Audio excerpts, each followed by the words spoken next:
Once upon a time, in a realm where cherry blossoms danced in the gentle spring breeze and ancient temples stood solemnly against the horizon, there lay a small but flourishing kingdom in the heart of feudal Japan.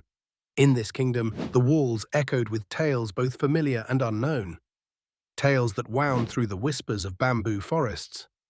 One such tale was that of the Frog Prince, a story of transformation, duty, and the mysterious ties that weave between destinies. Our story begins with a young maiden, Princess Aiko, whose heart was as kind as the streams that meandered gently through her father's land. Aiko was cherished by the people, admired for her curiosity and intelligence. Her days were often spent wandering the lush palace gardens, where every path was dappled with sunlight filtering through the leaves of towering sakura trees. One warm afternoon, as golden light played upon the surface of the palace's tranquil koi pond, Princess Aiko stood on the banks, her precious golden comb, a gift from her late mother, in hand. As she contemplated the enchanting world mirrored in the water, a sudden rustle in the underbrush startled her, causing the comb to slip through her fingers and vanish into the depths below.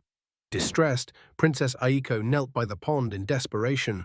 Her pleas to the shimmering depths, though earnest, seemed to be carried off by the breeze.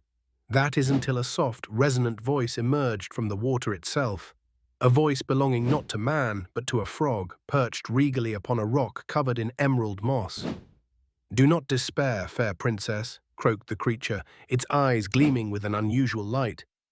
"For I will retrieve your cherished comb on one condition. You must pledge to become my companion, to welcome me at your table, and to share with me your world's warmth for 3 days." Though taken aback, Princess Aiko, bound by her honor and hope, agreed to the frog's peculiar terms. With a swift dive, the frog surfaced with the glittering comb held aloft, and Aiko could only marvel at its impossible grace.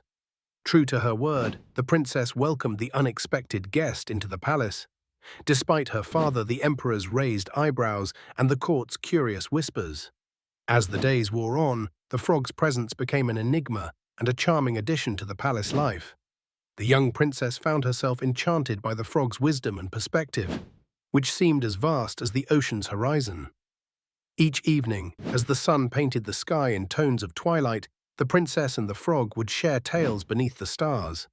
The frog spoke of moons that glittered over far-off ponds, and Princess Aiko of her dreams within the palace walls. As the final night of their covenant approached, a certain sadness filled the air, for Aiko had grown fond of her amphibian friend. On the morning that marked the end of his stay, the frog led Aiko to the sacred Shinto shrine nestled at the edge of the garden.